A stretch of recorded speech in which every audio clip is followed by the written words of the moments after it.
Да я же вчера в соревнованиях участвовал, проиграл еще. Я же в 3 категориях участвовал. Ката соло, ката группа, кумите. Вот кумите же устал еще.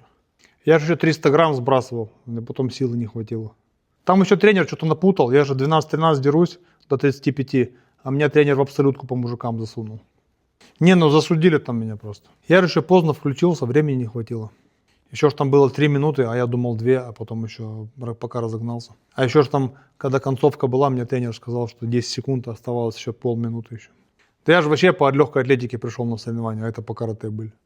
Да там просто еще судья из его города был. Да еще ракушку просто на голову надели, а шлем вместо ракушки мне надели, конечно. Да, конечно, у него же глаза зеленые еще были. Да, конечно, еще же глаза карие у него были. Да, конечно, у него же серые глаза еще были. Да, конечно, у него же глаза голубые еще были. Просто сколько судей? 5? Вот все судьи за него отдали. Вот я считаю, засудили. Мне даже мама сказала, засудили тебя. Я же просто еще на подготовке, когда шел на тренировку, меня еще ворона унесла в гнездо себе. И там месяц меня держали. И потом только вернули на соревнования, я ж не готовился.